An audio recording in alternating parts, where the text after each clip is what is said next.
오늘 설교 제목은 율법과 은혜입니다. 은혜를 다른 말로 하면 우리가 복음이라고도 말할 수가 있는데요. 이 은혜와 이 율법과 복음의 관계, 은혜의 관계를 우리가 잘 이해하지 못하면 신앙생활에 혼돈이 올 수가 있어요. 그래서 오늘은 이 내용에 대해서 한번 우리 같이 좀 더 심도 있게 좀 살펴보려고 하는데요. 여러분도 잘 알다시피 마태복음 5장, 6장, 7장 우리가 흔히 말하는 산상수훈이라 그래서 예수님께서 사람들을 모아놓고 직접 예수님의 가르침을 가르쳐 주신 내용이 기록되어 있는 부분입니다. 그래서 산상수훈이 시작되는 5장 1절, 5장 첫 단락이 뭐냐면 이제 팔복에 관한 거죠. 그리고 오늘 그 본문이 사이에 껴있고 그 이후로 예수님이 가르치기도 나타나는데요. 오늘 21절 이후에 나타나는 예수님의 가르침을 보다 보면 우리를 좀 당혹스럽게 하는 구절이 있어요. 여러분들도 잘 알다시피 우리 29절 말씀을 한번 읽어볼까요? 29절 말씀 같이 읽어보겠습니다. 29절과 30절까지 한번 읽어볼까요? 시작. 만일 내 오르느니 너로 실족하게 하거든 빼어내 버리라. 내 백체 중 하나가 없어지고 온몸이 지옥에 던져지지 않는 것이 유익하며 또한 만일 내 오른손이 너로 실족하게 하거든 찍어내 버리라. 내 백체 중 하나가 없어지고 온몸이 지옥에 던져지지 않는 것이 유익하니라. 아멘. 성경학자들 사이에서도 참 의견이 분분한 구절입니다. 예수님이 하신 말씀이잖아요. 우리 예수님의 말씀을 지켜야 됩니까? 안 지켜야 됩니까? 지켜야죠. 이 말씀대로 따르면 어떻게 됩니까? 우리 벌써 두 눈 다 뽑고 두 손 다 잘랐어야 되는 거죠. 그러면 정말로 내가 죄를 지으면 눈을 뽑고 손을 잘라야 될까요? 아닌가요? 그럼 예수님 말씀 안 지켜도 되는 건가요? 여기서 이제 우리가 혼란이 오죠. 그래서 어떤 학자들은 이것을 예수님의 말씀이니까 말씀 그대로 지켜야 된다라고 주장하는 사람들이 있습니다. 실질적으로 역사상을 보면은 자기 눈을 뽑은 사람들이 있어요. 자기가 음욕을 품고 나쁜 것을 복음으로 인해서 내 눈을 하나 뽑는 것이 천국에 가는 것보다 하나 잃는 것이 천국에 가는 것보다 낫지 않냐 해서 뽑고 뭐 실제로 이걸 말씀 그대로 실천하는 사람들이 있었다 그래요. 또 어떤 사람은 반면에 정말 여러분들이 내가 지나가는 여자를 보고 마음에 음욕을 품었다고 해서 제 눈을 뽑을 용기가 있습니까? 자기 자신의 눈을 뽑을 용기가 있습니까? 있어요? 없죠. 그러니까는 이걸 또 어떻게 해석하는가 하면 이거는 죄가 그만큼 우리에게 나쁜 영향을 미치는 거니까 예수님께서 풍유적으로 좀 과장되게 우리에게 말씀을 해주신 것이다 라고 이렇게 말씀을 또 해석을 하는 사람들이 있습니다. 여러분은 어떤 게 맞는 것 같습니까? 후자. 그렇죠. 우리의 마음에는 후자가 훨씬 편해요. 그렇죠? 근데 오늘 이 율법과 복음의 관계를 잘 이해하면 이 말씀이 이해가 되고 어떻게 해석해야 되는가를 우리가 바른 해석을 우리가 할 수가 있다라는 거죠. 오늘 17절 본문 말씀에 보니까 예수님께서 사람들에게 가르치실 때 뭐라고 말씀하시냐면은 내가 뭐를 폐하러 온 줄로 생각하지 말라? 율법을 폐하러 생각하지 말라. 율법과 선지자라고 얘기를 하고 있죠. 율법과 선지자라는 것은 뭐냐면 구약 성경 전체를 가리키는 어떻게 보면 이제 관용적인 표현입니다. 그러니까 예수님께서 오신 목적을 말씀하시는데 내가 하나님의 율법, 그러니까 구약 성경의 내용들을 폐하러 온 것이 아니다라고 말씀을 하시는 거예요. 예수님께서 갑자기 이 이야기를 하셨다라는 얘기는 뭐냐면 그곳에 모여있는 사람들이 어떤 생각을 하고 있다라는 겁니까? 이런 생각을 하고 있다는 거예요. 예수님이 우리가 바리새인이나 서기관들, 율법 교사들이 우리에게 가르쳐주는 내용과 뭔가 다르게 가르치다 보니까 그러면은 우리가 듣던 그거 말고 뭔가 새로운 가르침을 주시려고 하는가 보다 라고 생각을 했다라는 거죠. 그러니까 예수님께서 거기에 모인 사람들의 생각을 읽고 이 말씀을 하시는 거예요. 내가 율법을 폐하러 온 것이 아니다 라고 말씀을 하신 거죠. 뭐를 하러 오셨다 그러십니까? 폐하러 온 것이 아니요 완전하게 하러 왔다라고 말씀을 하고 있습니다. 이 완전하게 하다라는 말은 뭐냐면 성취하다라는 말이에요. 그러니까 구약의 내용을 완전하게 이루려고 오셨다라는 말씀입니다. 이 말이 오늘 굉장히 중요한 말이에요. 내가 율법을 폐하러 온 것이 아니라 완전하게 하려 합니다. 이 말이 앞으로 오늘 읽을 산상수훈 5장에 나오는 앞에 있는 팔복의 내용이나 그 뒤에 나오는 이거 이하에 나오는 내용들을 이해하는 데 있어서 아주 핵심적인 역할을 하는 그러한 말씀이라고 볼 수가 있습니다. 예수님께서는 한마디로 말씀하면 구약의 내용들, 그 이야기들 내가 성취하러 왔다라고 이야기를 하고 있습니다. 그러면 이 율법이 어떻게 완성이 되어지는가 그러니까 생각해 볼 필요가 있죠. 우리가 흔히 구약을 뭐라고 얘기를 하냐면 율법의 시대라고 얘기를 합니다. 신약은 무슨 시대라고 얘기를 하죠? 은혜의 시대, 복음의 시대라고 이야기를 합니다. 그럼 여기서 이제 질문이 생기죠. 율법과 복음은 같습니까? 다릅니까?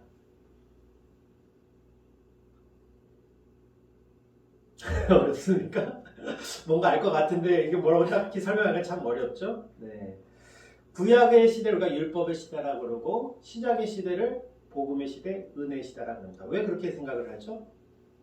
구약에는 뭐가 중심이었어요? 율법. 하나님 앞에 나아가는 걸 뭐로 우리가 생각을 했죠? 율법을 지키는 것이라고 생각을 했습니다. 근데 사람이 율법을 온전하게 지킬 수 있나요? 없나요? 없죠. 그러니까는 온전하게 하나님 앞에 갈 수 있는 길이 막힌 거나 마찬가지예요. 우리의 무능함과 부패함 때문에. 그래서 그 하나님 앞에 나아갈 수 없는 그 길을 다시금 열어주시는, 하나님 앞에 나아갈 수 있는 길을 열어주시는 분이 누구세요? 예수 그리스도가 오셨다라는 거죠. 그래서 우리에게 하나님 앞에 나아갈 수 있는 길이 열렸기 때문에 복음의 시대, 은혜의 시대라고 이야기를 합니다. 그럼 예수님이 오셨기 때문에 더 이상 구약의 율법은 우리에게 필요 없는 것일까요? 아닌가요? 필요한 건가요? 네. 어떻게 필요하죠? 네, 우리가 이런 생각을 잘 해야 됩니다. 왜냐하면은 우리가 율법, 이제 구약의 시대는 어떤 사람들은 이제 구약의 시대 지나갔으니까 율법은 더 이상 필요가 없다. 우리는 하나님의 은혜 안에 살고 있기 때문에 더 이상 구약의 그 율법 필요 없이 하나님의 은혜로 살아가면 된다. 복음만으로 우리가 믿음으로 살면 된다라고 이야기하는 사람들이 있습니다. 또 어떤 사람들은 아니다. 우리는 구약 아래도 있고, 구약의 율법 아래도 있고 복음 아래도 있는 것이다. 동시에 그 아래에 있는 것이다 라고 이야기하는 사람들도 있습니다. 그러니까 이것을 제대로 이해하지 못하면 구약의 율법은 나쁜 것, 옛날에 지나간 것, 신약의 복음은 좋은 것, 이런 식으로 해석할 수가 있어요. 저는 이제 저는 신학교를 나왔습니다. 저희 신학교를 제가 딱 처음에 입학했을 때 선배들이 저한테 한 얘기가 있었어요. 무슨 얘기가 있었냐면 너희는 은혜의 시대에 들어갔어. 그 얘기를 하더라고요. 왜냐면 이제 제가 다니던 학교가 이제 미국의 밥 존슨이라고 이제 극보수주의를 추구하는 그런 학교가 있어요. 그 학교에서 이제 총장님이나 교수님들이 거기서 공부를 하고 오시던 분들이다 보니까 이제 가르침도 거기에 맞춰서 굉장히 보수주의로 저희를 가르쳤죠. 그래서 저희가 딱 들어왔을 때 든 게 3노가 있습니다. No dance, no drinking, no smoking. 학교에서 딱 금지시키는 거예요. 담배 안 되고 술 먹는 거 안 되고 춤추는 거 안 되고 여자들 무릎 위로 올라가는 미스커트 입으면 안 되고 그런 어떤 규제들이 굉장히 많았어요. 근데 이제 저희가 올 때쯤에는 이제 그런 것들이 이제 많이 완화가 됐다라는 거죠. 그런 의미에서 이제 은혜의 시대에 니네 들어왔다라고 얘기를 하는 거예요. 그리고 그렇게 많은 제약이 있었을 때를 구약의 율법의 시대였다고 이제 상징적으로 얘기를 하는 거죠. 우리가 구약과 신약을 그렇게 이해하는 경우가 있다라는 거죠. 구약은 뭔가 하지 말아야 될 것들이 너무나 많고 제약되는 것들이 너무나 많아서 우리를 옥죄이는 것 같고 신약의 시대는 그런 것들이 다 사라지고 너무나 자유분방한 어떤 그런 삶을 그런 것들이 우리에게 주어진 것처럼 생각하는 경우가 있다라는 거죠. 근데 우리가 실질적으로 생각하다 보면은 이 율법과 복음의 관계를 잘못 이해하면은 이렇게 생각할 수가 있어요. 이제는 우리가 복음을 들었기 때문에 은혜를 받았기 때문에 구원을 받았기 때문에 더 이상 우리는 율법 안에 있지 않다라는 거예요. 율법은 더 이상 필요 없다라고 생각하는 사람들이 있습니다. 그래서 더 이상 우리는 율법에 있는 제사도 드릴 필요도 없고 율법에서 말하는 어떤 도덕법적인 것도 지킬 필요가 없고 왜? 우리는 예수 그리스도를 믿음으로 구원을 얻었기 때문에 더 이상 율법에 있는 것들이 우리를 얼가매지 못한다라고 말하는 사람들이 있습니다. 이 주장이 맞나요? 아닌가요? 어디 부분에서 틀렸습니까? 아닌 건 알겠는데 잘 설명은 안 되시죠? 네. 반대로 이렇게 생각해 볼 수가 있죠. 우리가 하나님의 은혜로 구원은 받았지만 아까 말한 사람들, 그런 사람들이 말하는 것처럼 하다 보면 우리가 방종해지지 않냐. 그러니까는 우리는 여전히 신약의 은혜 안에 살고 있지만 우리는 여전히 뭘 지켜야 된다고 말하는 사람도 있을까요? 율법을 지켜야 되는 사람, 율법을 지켜야 된다라고 말하는 사람들이 있습니다. 그리고 우리의 구원을 유지하려면 그 율법, 구원은 받았지만 우리가 받은 구원을 잘 유지하려면 구약에 하나님이 주신 그 율법들의 내용들은 지금도 여전히 잘 지키며 살아가야 된다. 맞는 말인가요? 틀린 말인가요? 맞는 것 같아요. 이게 요즘에 말하는 신율법주의라는 겁니다. 아까 말했던 것은 구원파가 얘기하는 거예요.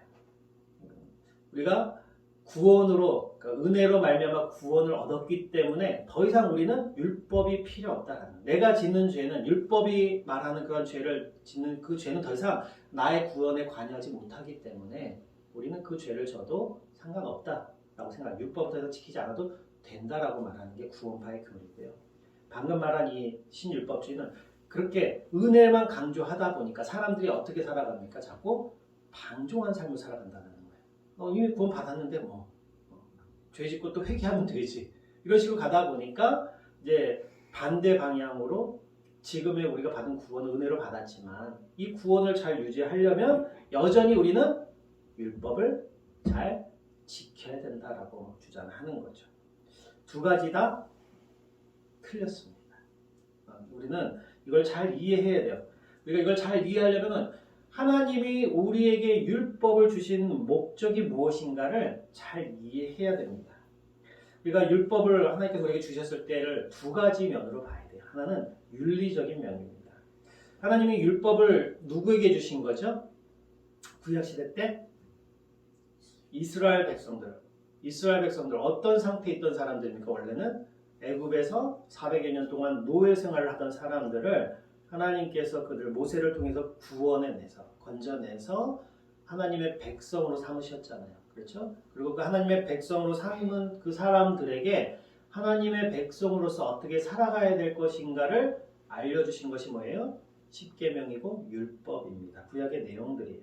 근데 여기서 중요한 것은 무엇이냐면은 율법을 지켰기 때문에 그들이 하나님의 백성이 된 것이 아니다라는 거예요. 네. 그렇죠? 먼저 하나님께서 그들을 하나님의 백성으로 삼아 주셨기 때문에 그들이 더 이상 애굽에서 살았던 것처럼 법 없는 자 같이 살아가는 그런 사람들이 되게 하지 않도록 하기 위해서 율법을 주셨다라는 거예요. 너희는 이제 내 백성이 됐으니까 내 하나님 나라, 내 나라에서 살려면은 이렇게는 살아야 된다라는 것을 율법으로 주신 거다라는 거죠. 그렇기 때문에 이 율법이라는 것은 그 하나 이스라엘 백성들 건져냄을 받은 그 이스라엘 백성들에게 너희가 하고 있는 예전에는 죄라고 깨닫지 못하고 저질렀던 그런 모든 행동들이 이제는 죄가 된다라는 것을 깨닫고 알려주기 위한 목적으로 주신 것이 율법이다라는 거예요. 그래서 율법의 가장 큰 의미는 뭐냐면 죄를 깨닫게 하는 겁니다. 그게 윤리적인 측면이에요. 반면에 다른 한편으로 본다 그러면은 하나님이 율법을 주신 것 안에는 신학적인 내용이 있다라는 거죠. 이 내용은 뭐냐면 하나님이 하나님의 백성이라면 이렇게 살아야 된다라고 주신 것이 율법이라 그랬잖아요. 근데 이렇게 살아야 된다는 그 내용들을 사람이 다 지킬 수가 있는가요, 없는가요? 없다라는 겁니다. 하나님이 누구보다도 그 사실을 너무나 잘 알고 계시죠. 그래서 우리가 잘 알고 있는 로마서 3장 20절에 보면은 율법의 행위로 그의 앞에 의롭다 하심을 얻을 육체가 없나니 율법으로는 뭐만 깨달을 뿐이다? 죄만 깨달을 뿐이다 라고 말씀을 하십니다. 그래서 하나님께서는 이스라엘 백성들이 하나님의 백성으로 살아가야 될 그 법, 그 십계명을 담아서 시내산에서 주셨잖아요. 근데 십계명을 주셨을 때 십계명만 주신 게 아니에요. 뭘 주셨습니까? 우리가 레위기, 민수기 쭉 읽으면서 나왔던 내용들이 있죠. 성막에 어떻게 성막을 지을 것이며 어떻게 제사를 드릴 것인가에 대한 것을 우리에게 같이 주셨다라는 겁니다. 왜냐하면은 율법만 주시면 율법을 주신 걸 우리가 나는 죄인이구나 거기 비춰보면 나는 죄인이라는 걸 깨달을 수밖에 없다라는 거예요. 근데 그 죄의 문제를 해결할 능력이 이스라엘 백성 가운데는 없다라는 겁니다. 근데 이미 하나님은 이스라엘 백성들을 뭐로 부르셨어요? 하나님의 백성, 하나님의 자녀로 불러두셨다라는 신분이 이미 변화됐습니다. 근데 그들에게는 그 신분을 유지할 만한 어떤 능력이나 하나님 앞에 나아가는 어떤 의를 이룰 수 있을 어떤 능력이 없었다는 거예요. 그래서 그것을 해결할 수 있는 방편으로 뭘 준 겁니까? 성막이라는 것이었고, 성막의 가장 중심에 있는 게 뭐예요? 번제단이에요. 그 번제단의 그 속죄제를 통해서 어린 양을 잡아서 그 생명을 대신 죽임으로 인해서 그들의 죄가 하나님 앞에 덮어지는, 가려지는 형식을 주셨다는 거죠. 그래서 그들이 하나님 앞에 나아갈 수 있는 길을 열어주셨다는 겁니다. 근데 그 어린 양의 피는 그 이스라엘 백성들의 죄를 완전하게 없애주는 것이 아니에요. 그 이스라엘의 그 백성의 죄를 그 어린 양의 피로 인해서 뭐 하냐면은 잠정적으로 보류, 덮어놨다는 거예요. 하나님께서 보지 않기로 하신 거예요. 언제까지요? 예수 그리스도가 오시기까지. 그러니까 속죄제라는 이 제사의 제도라는 건 뭐냐면 예수 그리스도의 대속적인 희생을 상징하는 그림자와 같은 역할을 하는 것이기 때문에 구약 시대의 율법을 통해서 죄를 깨닫게 하시고 그 죄를 해결할 수 있는 방법으로 성막의 번제다, 제사라는 제도를 같이 주신 거다라는 거죠. 근데 그것은 결국 누구를 나타내기 위함이다? 예수 그리스도를 나타내기 위함이다라는 것입니다. 예수님께서 내가 율법을 폐하러 온 것이 아니라 완전하게 하기 위해서 왔다라는 말씀의 의미가 바로 이런 거라는 거죠. 단순히 예수님이 어떤 새로운 말씀들, 어떤 하나님의 말씀을 전하기 위해서 이 땅에 오신 것이 아니라 구약에서 말씀하시던 율법으로 주셨던 뭐 제사제도 또는 윤리적인 어떤 도덕법 이런 모든 것들이 무슨 의미를 갖고 있는가를 온전하게 보여주기 위해서 그것을 성취하기 위해서 예수님이 오셨다라는 겁니다. 우리가 폐한다라는 것과 완전하게 된다라는 것의 차이점을 한번 생각해 볼 필요가 있어요. 우리가 율법의 기능은 뭐라 그랬습니까? 아까 뭘 드러나게 하는 거예요? 죄를 드러나게 하는 거예요. 근데 죄만 드러나게 하는 거라면 의미가 있을까요? 없을까요? 없죠. 우리가 이 대한민국을 살아가려면 현행법들이 있잖아요. 어떤 법들이 정해져 있지 않습니까? 사기죄. 만약에 사기죄면 내가 사기를 쳤어요.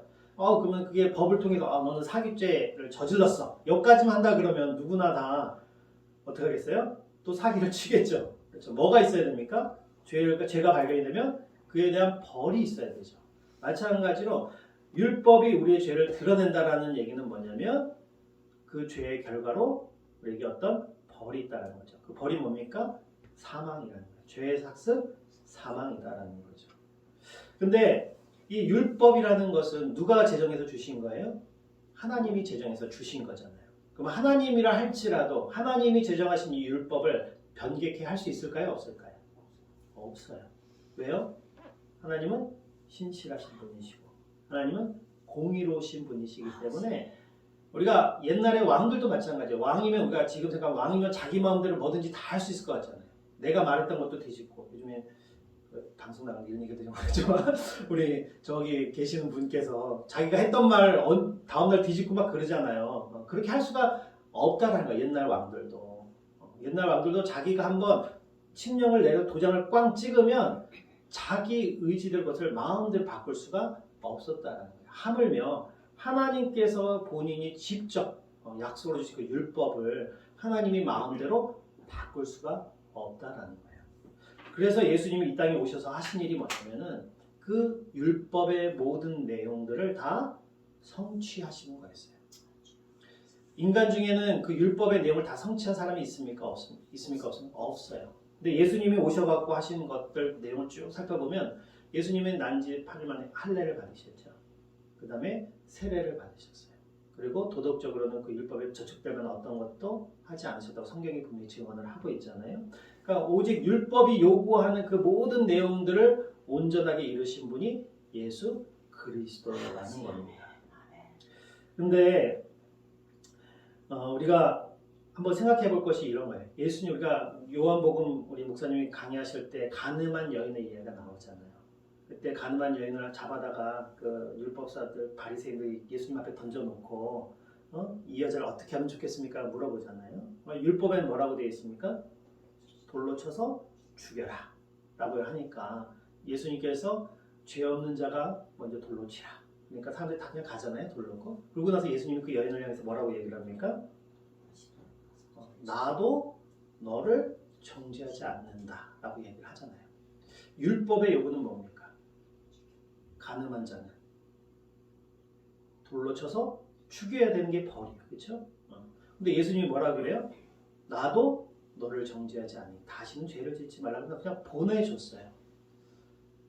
여기까지만 끊고 본다 그러면 예수님은 율법을 폐하신 겁니까? 완전하게 하신 겁니까? 폐하신 거죠. 왜요? 율법에는 죄가 드러났으면 뭘 해야 되는 겁니까? 그거에 대한 대가를 치러야 되는 거예요. 근데 예수님이 그냥 나도 너 용서할 테니까 너 죄 없다고 할 테니까 그냥 가 라고 얘기를 한 거는 죄는 드러났지만 율법을 통해서 그 율법이 요구하는 뭐는 치르지 않은 상태예요? 벌은 치르지 않은 상태예요. 그러니까 우리는 여기까지만 보면 안 돼요. 신학적인 거는 구속사적으로 봐야 되는 거죠. 이 여인이 돌에 맞아서 그 율법, 죄의 간음함으로 죄가 드러나서 마땅히 돌에 맞아 죽어야 하지만 예수님께서는 그 여인의 죄를 사하시고 그냥 돌려보냈습니다. 그리고 그 죄의 대가를 누가 치르셨어요? 예수님이 십자가의 죽으심으로 대신 치러주셨다라는 거죠. 그러므로 인해서 율법의 요구를 완성하신 거예요. 우리가 율법의 내용들, 성경에 있는 어떤 요구들을 볼 때에 이 부분을 잘 이해를 해야 됩니다. 우리는 단순히 죄가 이제는 뭐 나는 죄 져도 구원 받았으니까 더 이상 죄 지어도 상관없겠지. 아니면 내가 어떤 구원을 이루기 위해서 나는 계속해서 이 율법을 잘 지키고 도덕적이고 윤리적인 삶을 살아야지. 이렇게 결단하는 것, 이것은 잘못된 신앙이다. 온전한 신앙은 뭐냐면 죄는 분명히 그 대가를 치러야 되지만 내가 치러야 될 그 대가를 누가 대신 치러주셨다라는 거예요? 예수 그리스도께서 대신 치러주셨다라는 사실을 믿고 깨닫고 고백하는 거예요. 이 여인이 그 사실을 깨닫고 돌아갔을 때 과연 어떠한 삶을 살았을지 대충 짐작이 가지 않습니까? 그렇죠? 우리가 신앙생활하는 데 있어서 아까도 이제 예수님이 이제 이 뒤에 보면은 21절서부터 보면은 이제 예수님이 비교를 하면서 쭉 얘기를 해요. 바리새인들의 가르침과 예수님의 가르침이 무엇인가, 무엇이 다른가에 대해서 이제 쭉 이야기를 합니다. 이제 형식이 있어요. 여기 21절에 보면은 21절 말씀 한번 읽어볼까요? 21절 말씀 같이 한번 읽어보겠습니다. 시작. 옛사람에게 말한 바 살인하지 말라. 누구든지 살인하면 심판을 받게 되리라 하였다는 것을 너희가 들었으나. 여기 보면 이제 요 형식이 있어요. 너희가 어떻게 했다라고 너희가 이전에는 이렇게 들었지? 이렇게 물어보는 거예요. 누구한테 들었을까요? 그 내용을. 이들이 율법에 대해서 해석함을 들을 수 있는 사람들이 누구로부터 들었겠습니까? 바리새인들이나 서기관과 같은 율법 학자들에게 들었겠죠. 그러니까 바리새인이나 서기관이나 제사장들, 성경을 읽고 해석할 수 있는 사람들이 가르쳐주는 내용들은 그 앞에 있던 내용, 너희가 들었던 내용이다라는 거죠. 그렇지만 이제 뭐라고 되냐면은 나는 너에게 이르노니 내가 가르치는 것은 그것과 다르니까 내가 가르친 것은 이렇다라고 이제 이야기를 하신 거예요. 그 형식이 이제 여러 번 나오는 겁니다. 계속 5번 정도 나와요. 그 차이점은 뭐냐? 그러면 예전에 가르쳤던 바리새인이나 또는 그 서기관들이 가르쳤던 그 율법, 그 구약의 율법의 내용들은 그럼 없애버리고 예수님께서 새롭게 무엇인가를 가르쳐 주려고 하는 것이냐? 그것이 아니다라는 거죠. 그것을 아니다라는 걸 알려주기 위해서 지금 오늘 본문 말씀을 이미 하시는 거예요. 내가 율법을 폐하러 온 것이 아니라 완성시키러 왔다라는 거죠. 이 바리새인과 서기관들이 가르치는 그 율법과 예수님이 말하는 율법의 접근의 방법의 가장 근본적인 차이점은 뭐냐면은 이 바리새인들의 그런 그 어떤 것을 지키는 것으로 자기들이 그 의에 도달할 수 있다고 생각을 한 거예요. 오늘 거기 20절 오늘 읽은 우리 본문 말씀에 보면 이런 말씀이 있죠. 내가 너에게 이르노니 너희 의가 서기관과 바리새인보다 더 낫지 못하면 결코 천국에 들어가지 못하리라. 우리가 좀 충격적인 말씀이에요.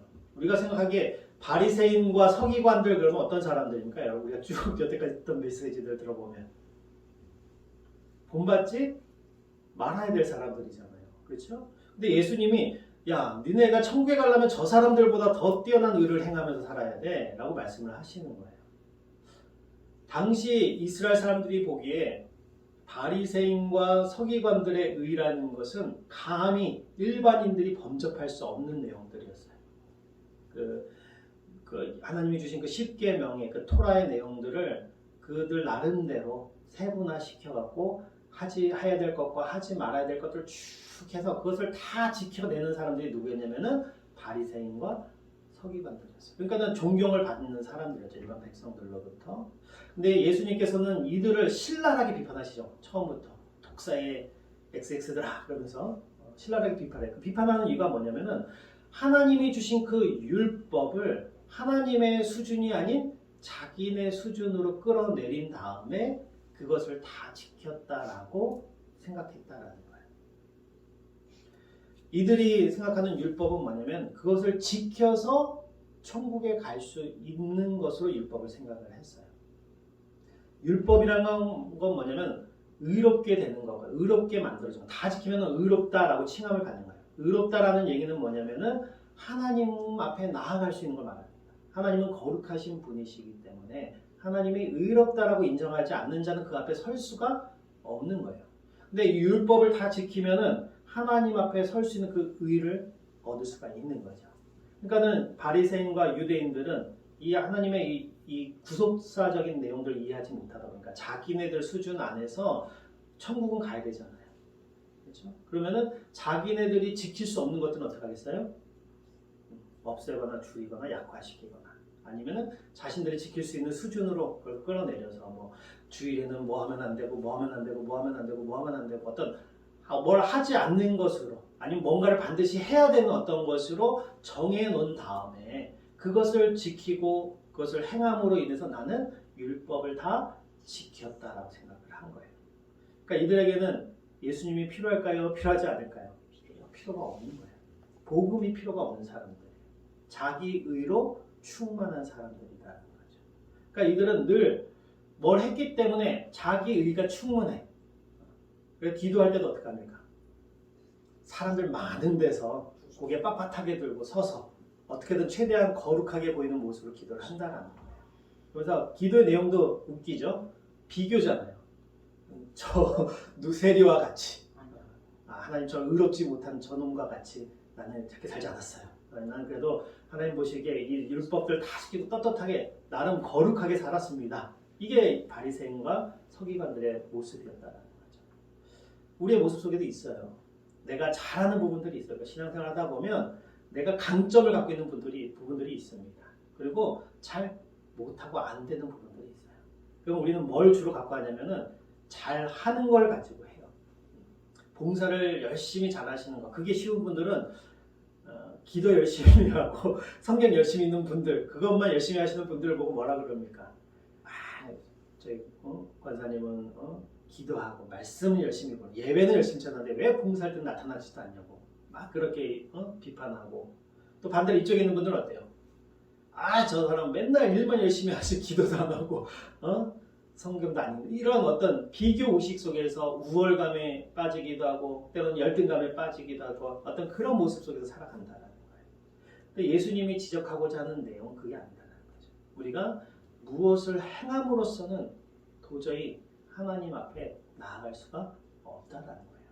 하나님이 율법을 주신 그 근본적인 내용은 뭐냐면 여기 나오는 이제 너희가 뭐라고 들었지만은 너희는 내가 이제 이렇게 말하니 이렇게 해라라고 말했을 때 그 내용들 대부분 뭐냐면 마음과 관계된 거예요. 아멘. 살인하지 말라. 내가 누구 안 죽였으니까 나 그 율법 지켰네. 이게 바리새인과 서기관들의 마음이었어요.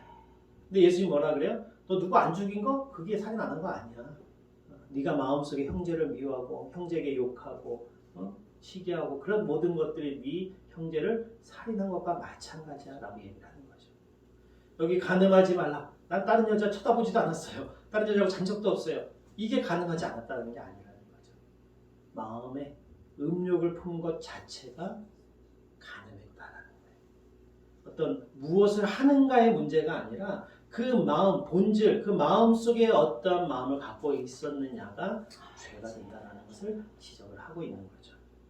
그러니까 유대인들이 생각하는 그 의와 예수님이 생각하는 그 의는 본질적으로 다를 수밖에 없다는 거예요. 예수님이 말씀하시는 그 내용을 깨달으면 어디로 갈 수밖에 없어요?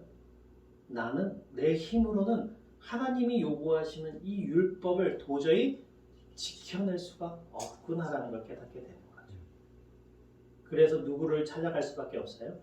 예수 그리스도를 찾아갈 수밖에 없게끔 그것을 깨닫게 만드는 의미에서 예수님이 나는 율법을 폐하러 온 것이 아니라 율법을 완성하러 왔다는 겁니다. 아까 우리 처음 도입 때 제가 질문했잖아요. 죄를 짓는다고 해서 눈을 뽑겠습니까? 팔을 자르겠습니까?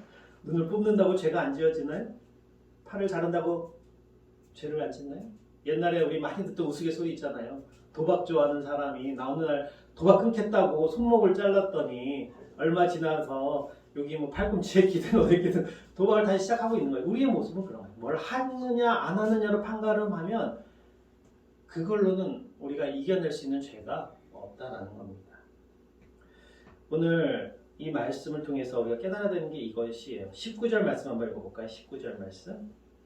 19절 말씀 같이 보겠습니다. 시작. 그러므로 누구든지 이 계명 중에 지극히 작은 것 하나라도 버리고 또 그같이 사람을 가르치는 자는 천국에서 지극히 작다 일컬음을 받을 것이요 누구든지 이를 행하며 가르치는 자는 천국에서 크다 일컬음을 받으리라. 아멘.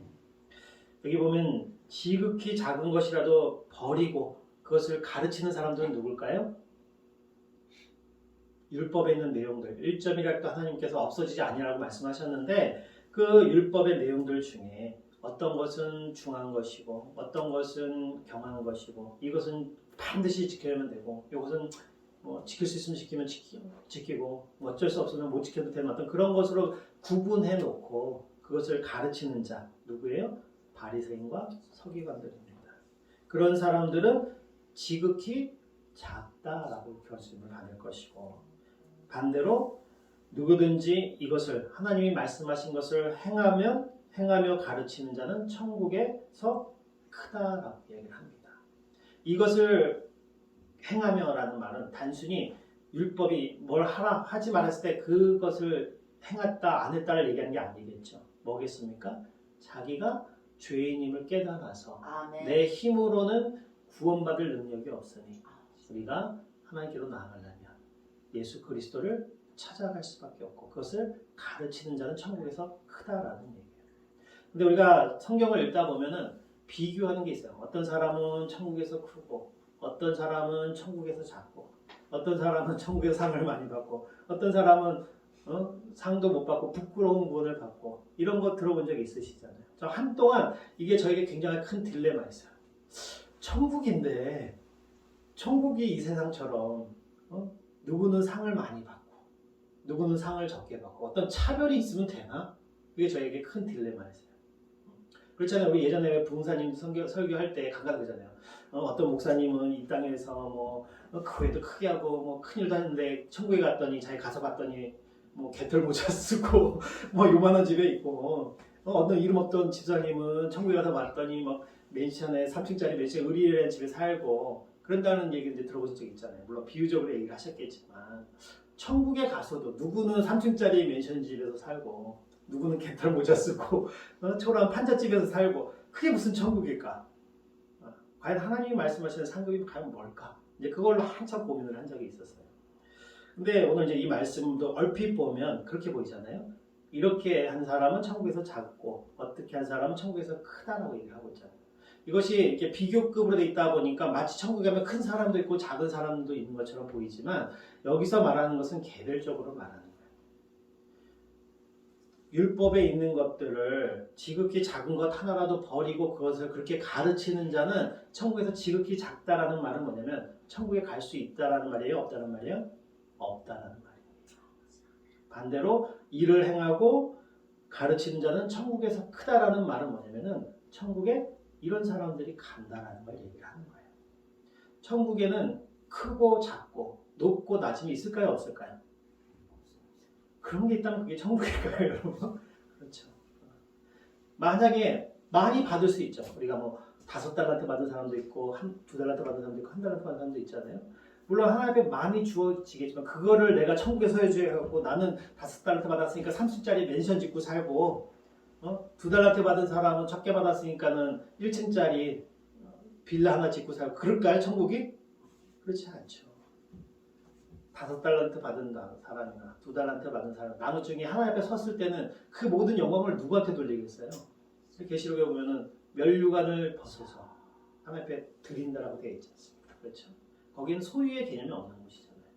그렇죠? 근데 자꾸 우리는 이 땅의 개념을 가지고 천국에 가서도 그대로 누리고 싶어하는 게 우리의 욕심인 것 같아요. 말이 조금 딴 데로 샜는데 중요한 거는 이겁니다. 천국에서는 크고 작은 것이 없어요. 그렇죠? 가느냐 못 가느냐 이 차이만 있다는 것입니다.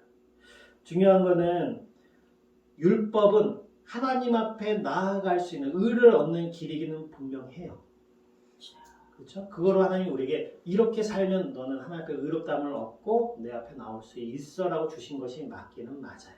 그러나 우리는 죄된 본성을 갖고 있기 때문에 그 율법을 온전하게 지킴으로 인해서 하나님 앞에 나아갈 길은 없다는 거예요. 그거에 대해서 우리는 전적으로 무능한 사람이다라는 것입니다. 아멘.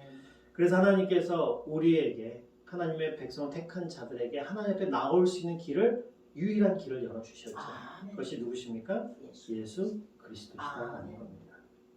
우리가 져야 될, 우리가 당해야 될 우리의 죄값을 예수 그리스도가 대신 지심으로 인해서 너는 나도 너를 정죄하지 않을 테니 다시는 죄를 짓지 말라 라는 말씀 한마디로 돌려보내시는 것처럼 우리의 죄를 다 없애주시고 해결해 주시지만 그냥 아무런 책임도 짓지 않고 그냥 말로만 그렇게 하시는 분이 아니라 내가 대신 져야 될 그 죄책을 율법의 요구를 온전하게 이루기 위해서 십자가에 대신 죽으셨다라는 그 사실을 믿는 모든 자에게 우리에게 구원의 천국에 들어갈 수 있는 것을 은혜로 선물로 주셨다라는 것입니다.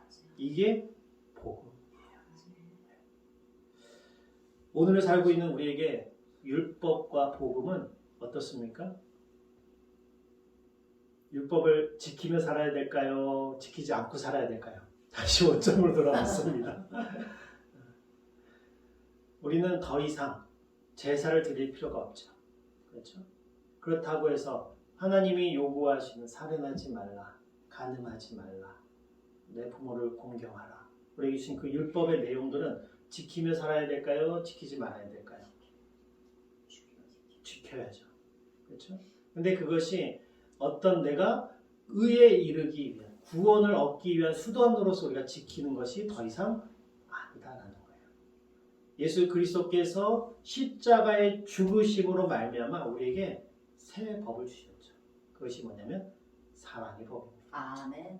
사랑으로 내 이웃을 대하라는 거예요.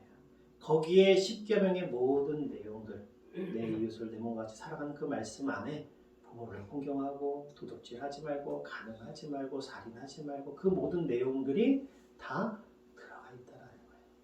근데 이것은 구원을 얻기 위해서 하는 것이 아니다라는 아멘. 이것은 구원받은 자로서 아멘. 그 은혜에 감사하고 아멘. 어떻게 하면 내가 그 구원받은 자로서 합당하게 살아갈까를 고민하면서 감사하는 마음으로 아멘. 순종하는 거라는 거죠. 그렇지만 우리가 그런 마음을 먹는다고 해서 또 그렇게 살 수 있느냐? 못 살죠. 그렇죠? 그래서 어떻게 해야 됩니까? 다시금 예수님 앞에 나아가야 되는 겁니다. 우리가 신앙이 좀 자랐다고 생각될수록 우리에게 드는 마음이 뭐냐? 이 죄도 한두 번이지. 또 짓고 용서하고 또 짓고 회개하고 이제는 볼 면목이 없어서 내가 하나님 앞에 못 나가겠다. 이제는 예수님 앞에 회개하는 것도 못하겠다. 내가 내 나름대로 어느 정도 좀 추스리고 내가 어느 정도 좀 수준에 올라간 다음에 얼굴에 면이라도 좀 쓰면 그때 가서 내가 예수님 앞에 가서 회개해야지. 이게 사단이 우리에게 주는 유혹입니다. 우리는 결코 그 자리에 그 경지에 오를 수가 없어요. 우리는 내가 죄를 깨닫는 그 순간 언제든지 하나님 앞에 나아가서 주님 나를 불쌍히 여겨 주시옵소서. 아멘, 아멘, 아멘. 주님 내가 주님을 의지하고 나왔사오니 내 죄를 용서하여 주시옵소서. 그리고 나의 죄를 대신 져주시고 죽으신 그 예수님의 그 은혜를 생각하며 다시금 힘을 얻어서 이 사랑의 법을 따라 살아갈 수 있도록 도와주십시오. 기도할 수 있는 저와 여러분들이 되시길 바라고, 이 복음의 내용이 나만 알고 있으면 안 되잖아요. 내 주변에 있는 이웃들에게, 고민하고 있는 자들에게 전할 수 있는 저와 여러분들이 되시기를 진심으로 축원합니다. 아멘. 아멘.